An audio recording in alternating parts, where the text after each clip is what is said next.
Hola los amigos. Regardez, je suis rousse maintenant. Chaque fois que je vais faire une vidéo, je vais changer de couleur de cheveux. Nouveau projet. Non, je rigole, mais en vrai, mes cheveux avant rouges, tout le monde me disait waouh, c'est trop beau, alors que c'était pas du tout voulu. C'était une énorme erreur capillaire que j'ai traînée pendant des mois. Et à la toute base, c'était ça que je voulais faire, donc voilà, vous imaginez un petit peu l'erreur. Enfin bref, ce n'est pas le but de cette vidéo. Aujourd'hui, on va parler cadeaux. Cadeaux responsables. Ce n'est pas parce qu'on est écolo et qu'on dit qu'on fait attention à la planète qu'on ne peut plus jamais faire de cadeaux et consommer. Le meilleur achat, c'est celui qu'on ne fait pas. Oui, bon, achète-moi, c'est bien, mais ne te force pas à bannir toute forme de plaisir de ta vie. Je vous invite à aller voir ma vidéo sur le consumérisme. Bref, c'est parti.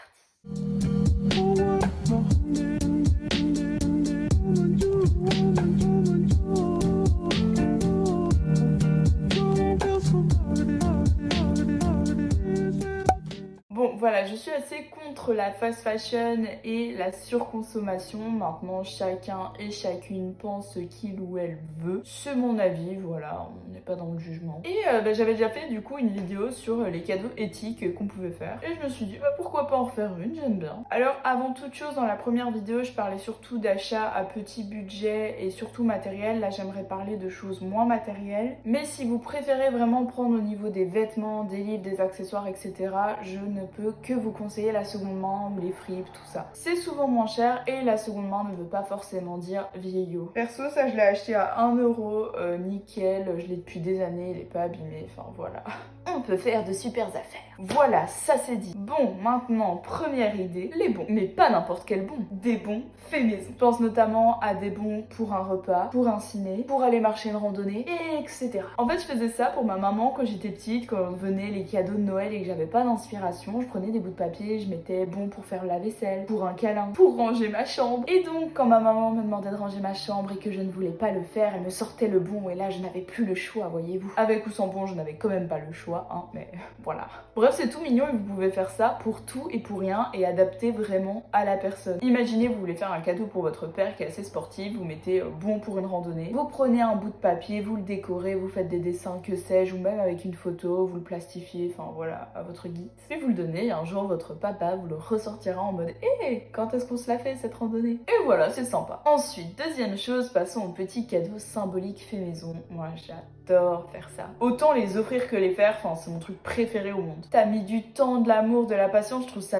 10 fois plus précieux qu'un bête truc que tu vas acheter en 2 secondes au magasin. Là, c'est le moment où tu prends n'importe quel de tes talents et tu peux en profiter pour faire quelque chose de personnalisé. Si t'es doué en chant, chante une chanson, que ce soit le chant, le dessin, la peinture, le montage vidéo, que sais-je, adapte ça sous forme de cadeau. Personnellement, j'adore le montage vidéo, donc ça m'est déjà arrivé plusieurs fois de faire des vidéos nostalgiques ou quoi, avec des beaux moments, avec un petit montage tout mignon, et j'offre ça en cadeau. Si t'es doué dans l'écriture, tu peux écrire une lettre ou des choses ainsi. Si t'es créatif, tu peux même faire des jeux de société fait maison aussi, et là Pinterest est ton ami pour les idées. Tu peux même faire des remakes de jeux qui existent déjà, genre un Monopoly que t'inventes de A à Z, enfin ça peut être hyper drôle. Donc voilà, ne vous sous-estimez pas et faites ce dans quoi vous êtes doué. Puis, moi j'adore manger, donc la bouffe les gars. Vraiment, moi un de mes plus beaux cadeaux, ce serait qu'on m'emmène dans un magasin bio et qu'on me dise Nina, t'as le champ libre.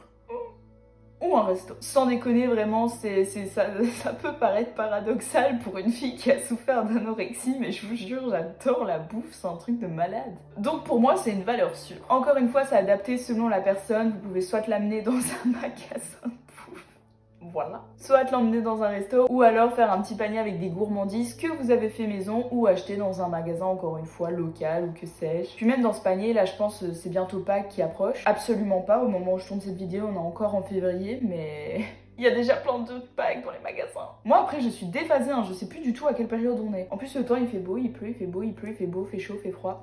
Bref, tout ça pour dire, tout ce qui est lié à la bouffe, voilà, vous adaptez un peu selon la personne et ce qui peut lui faire plaisir, et donc les budgets peuvent être vraiment variables. Du petit panier avec des chocolats, des biscuits, tout ça, au restaurant, c'est vous qui voyez. En plus, les restaurants, c'est vraiment chouette parce que personnellement, je n'en fais pas souvent, donc quand j'en fais un, c'est toujours le moment où tu t'apprêtes, tu te fais belle, tu vas passer un bon moment avec ton père, ta mère, tes amis, enfin quelqu'un de proche, et c'est juste un moment que j'adore vraiment. Donc let's go. Ensuite, toujours dans les idées non matérielles, vous pouvez offrir des expériences. Par exemple, pour l'anniversaire de ma maman, pour ses 55 ans, mon beau-père lui a offert un saut en parachute, c'était son rêve depuis des années et des années. Encore une fois, les budgets sont à adapter selon votre portefeuille. portefeuille. Maintenant, pour ce qui a un certain coût, vous pouvez prendre plusieurs fêtes en une. Genre, bon voilà, j'ai décidé de t'offrir un saut en parachute, mais du coup, ça sera ton cadeau de fête des mères et ton cadeau d'anniversaire réunis en un. Voilà, là.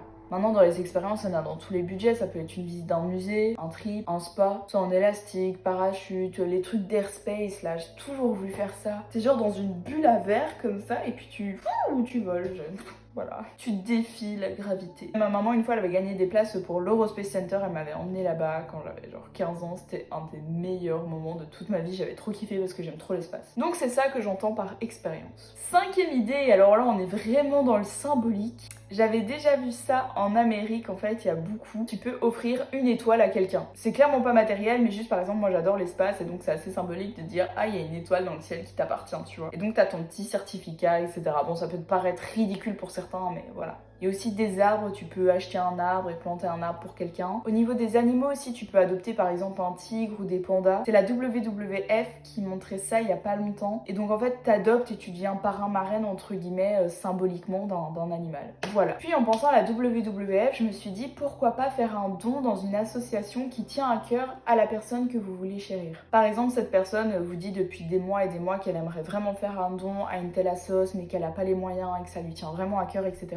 Ben, vous pouvez lui dire voilà, moi mon cadeau pour toi c'est de faire ce don pour toi. En gros, je te donne l'argent, c'est toi qui décides de l'investir dans cette assoce. Et voilà, donc si votre proche est un peu engagé et que ça lui tient vraiment à cœur, ça peut être hyper cool comme cadeau et ça change de toutes les autres choses. Pour rappel, ceci est une vidéo de cadeaux non matériels et un peu éthique, tout ça, donc forcément c'est à adapter. Je sais que tout le monde n'a pas forcément envie d'une étoile dans le ciel ou un don à faire à une ONG. Mais voilà, moi je suis là pour donner des idées qu'on ne donne pas souvent. En voyant mes cheveux, tu peux offrir une coiffure. C'est pas toujours bon marché, les coiffures, d'où le fait que pendant des mois j'ai eu des cheveux rouges parce que j'ai essayé de faire ça fait maison. Je me suis improvisée coiffeuse. Ma mère et ma meilleure pote se sont aussi improvisées coiffeuses sur mes cheveux. Et donc voilà, parce que oui, on n'a pas toujours les moyens pour se faire des colos. Et donc je pense à ça, mais offrir une coiffure à quelqu'un, ça peut être quelque chose de chouette. Donc moi, si on m'avait dit vas-y Nina, je t'offre ton coiffeur avec le brushing, la colo et tout, ça m'aurait fait une big économie. Et je trouve ça trop cool parce que ta tête, tu la vois tous les jours dans le miroir, donc chaque fois tu penses à la personne en fait. Puis aussi, on n'ose pas toujours franchir le cap, donc si quelqu'un vient près de toi en mode vas-y je t'offre le coiffeur, là tu dis allez c'est l'occasion, il faut que je fonce. Puis on est beaucoup souvent à se priver de bien-être personnel à cause des prix et tout, donc ça peut être une vachement bonne idée. Enfin moi j'ai tendance à être très généreuse avec les autres dans les cadeaux, je regarde pas forcément mon portefeuille. Et puis parfois je vois les débits dans mon compte et je suis là ah ok. Ce qui fait que pour moi-même en fait je suis très radine. Je n'ai jamais envie de m'offrir des trucs à moi-même, je me prive tout le temps. Mais c'est important de se faire plaisir les gars. Il faut penser à nous de temps en temps. En parlant de se faire plaisir, il y a évidemment les spas. Oh, c'est tellement mon rêve depuis des années d'aller au spa. Pour mes 20 ans, c'était le cadeau de ma maman, sauf que au moment où on devait y aller, elle s'est malheureusement pété le pied. Sauf qu'il y a eu des conséquences, tout ça, elle a un problème au niveau des nerfs en fait, donc là ça fait genre 4 mois qu'elle a un, je sais pas quoi, une genre de sandale pour soutenir son pied, elle va faire de la kiné et tout, c'est une catastrophe, ça s'appelle l'algoneurodystrophie. Et c'est arrivé genre 3 jours avant qu'on parte dans ce spa, donc j'étais un petit peu triste. Et je suis surtout triste, maman, si tu regardes cette vidéo. Parce que oui, tu regarderas cette vidéo. Pour ton pied, j'espère que ça va s'arranger. Parce que pour le moment, c'est pas gagné.